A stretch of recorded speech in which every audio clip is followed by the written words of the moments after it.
Have you ever wondered how certain fantastical tales of folklore and fairy tales came to be true?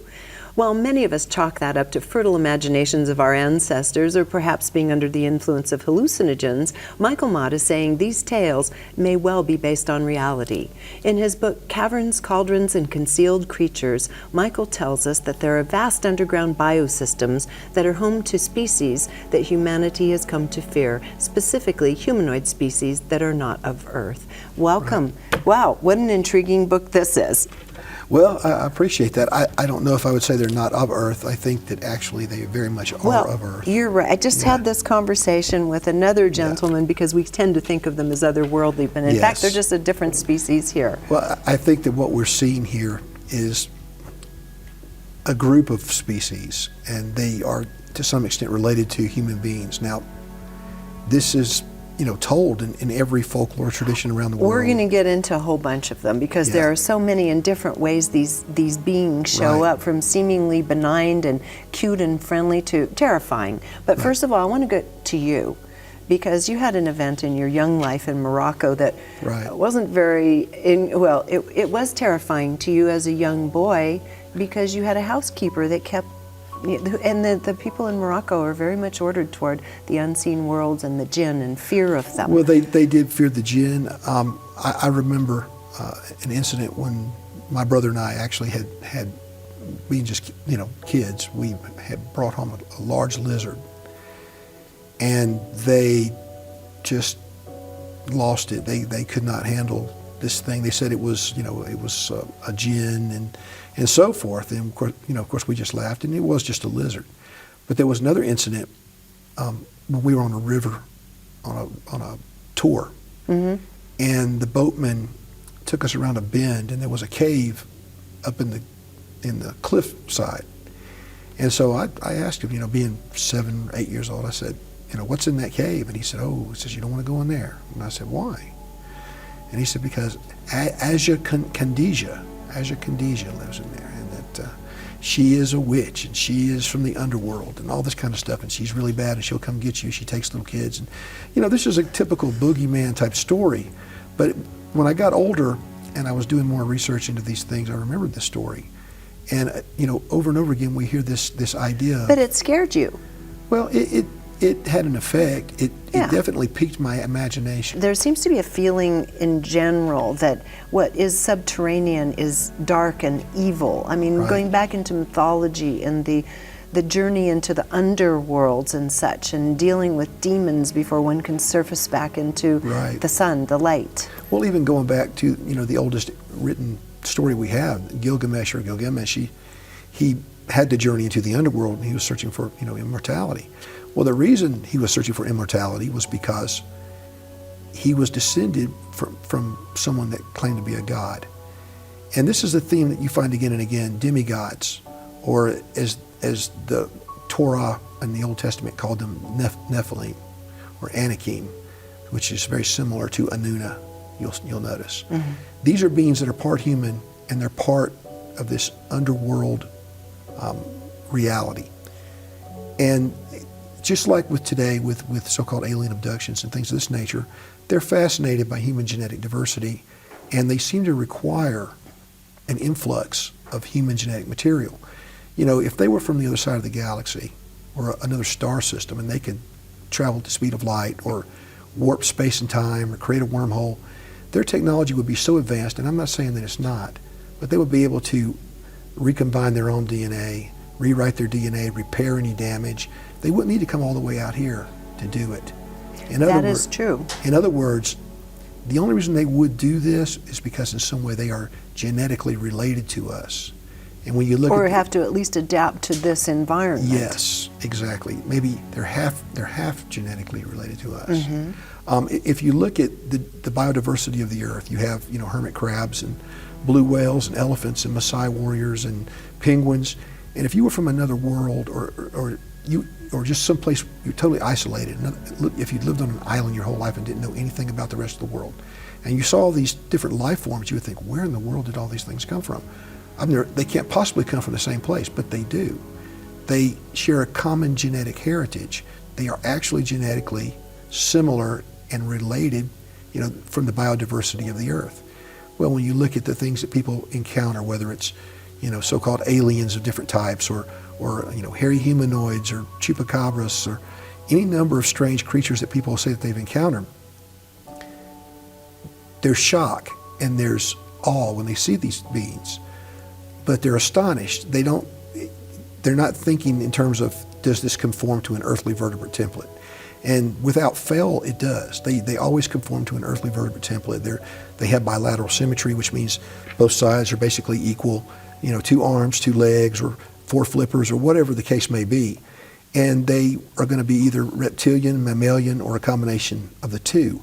Now, people that claim they've seen insectoids, well, the ant people. Right, but insects are part of the Earth's genetic diversity. Yes, they are. And on top of that, these insectoids that people see generally have 2 arms and 2 legs. And the praying mantis people? Yes, still 2 arms and 2 legs. 2 arms and 2 legs, So yes. we're talking about a vertebrate of some kind, or at least something that's partially vertebrate. Now, is it some sort of genetically engineered form? Who knows? I mean, ancient texts are full of stuff like that. You'll find legends all over the world about the gods mixing species together. In the book of Enoch, one of the apocryphal books, that's one of the great sins before the flood of the Nephilim, the ones who were already half human. And one of the things that they did, because they weren't just physical giants, they were mental giants. And they were, the books of Enoch, all 3 versions say that they were mixing human and animal DNA. And that this was a great threat to the future propagation of those species as they were meant to be. In other words, it threatened their viability if it were to continue. And so you have this in several of the apocryphal books. Well, the Old Testament just simplifies it and says that all flesh had corrupted its way upon the earth. But it's talking about what was talked about in the book of Enoch, which was this gene splicing and creating these creatures. Well, when you look today at the things that people see, like El Chupacabras and a number of other anomalous creatures, they exhibit the same sort of hybrid characteristics of several species mixed into one. And we're not talking about supernatural stuff here. I think we're talking about, in this particular instance, probably talking about science. You call them interterrestrials. Yeah, that's one term you use right. in your book, instead of extraterrestrials, interterrestrials. And subterrestrials. And subterrestrials. And right. Now I don't even know if this is related, it's just popping into my mind. It's a conversation I had with a fellow who'd been with an intelligence community. He died a rapid and unfortunate death, but right. Just before he died, I had this conversation with him about what was happening to the human species. And he was saying that there's going to be a larger percentage or incorporation of copper in the blood as opposed to iron in the blood. And he was talking about species that already possess high levels of copper, and he seemed to be referring to what we have called ETs, or pale or blue or gray types of species, as having more copper in the blood. That's interesting. I know that if you have too much silver in your blood, that you will take on that sort of a cast.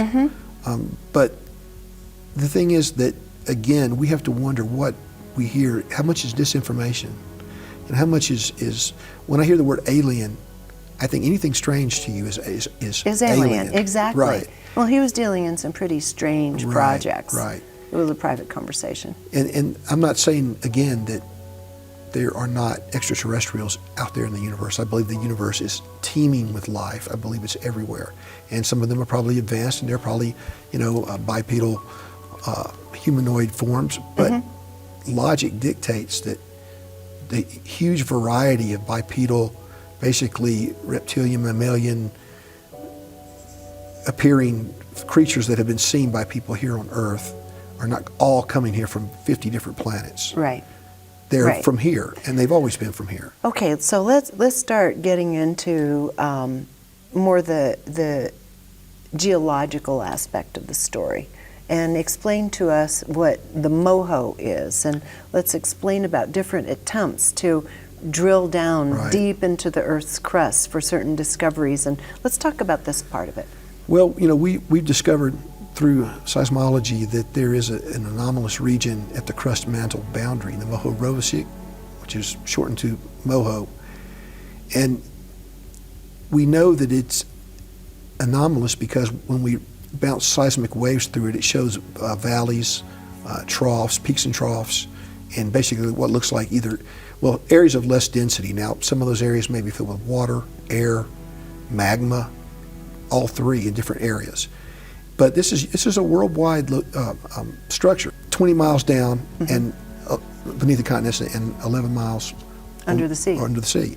And there's always going to be somebody wondering if there's a military application to it. The U.S. Navy tried to drill to it and failed. They got almost there and they quit. The Russians tried to drill to it and they quit, supposedly. But it's an area of immense pressure, and the interesting thing is that all over the world there are large cavern systems that constantly blow air.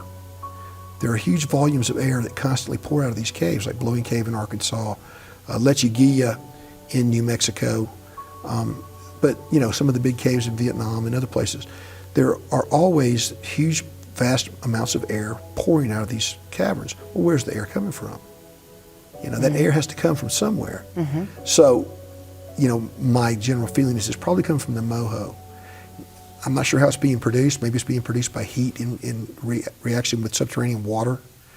But somehow it's coming about and it's pouring out. Now, where you have huge amounts of air moving and oxygen, you're going to, and water, you're going to have life. And where you have bacteria, you're going to have other forms of life because there's always stuff that feeds off of bacteria. And now it's been postulated that as many as 90% of all the bacteria on Earth may be subterranean. Well, they find new subterranean bacteria every year, and they also find other life forms every year in caves and caverns. And just the network of fungus alone. Oh yeah. And so, we're talking about, we barely know anything about the surface of our planet, much less what's under the surface. We find new discoveries all the time here on the surface. And then we go into the oceans, the depths of the oceans where a lot of UFOs come from. Yes, the USOs. Yeah, and the Earth itself, we can only go down so far because the pressure gets to be so great. And again, the whole idea of the elevated pressure adapting to greater pressure seems to tie in with a lot of these anomalous life forms. They seem to exhibit the characteristics of something that originates in a realm of higher density or higher pressure. What about the anomalies of the poles? The anomalies of the poles. Well, I do talk about that in my book. I have a chapter on that, and that there is an indication that there is something anomalous about the poles. There are some things that just don't add up in terms of mysteries of weather and encounters that people have had and UFO activity over the poles and things of this nature. Now, does this mean that the Earth is a geode? Or does it just mean that there's entrances there to these subterranean areas? Or could it be that there's some sort of wormhole type thing going on that ties into the gravitational field of the Earth? We really don't know. Whoever knows is probably not going to tell us. If you like this video and you want to see more amazing content, go ahead and check out the next video on our channel.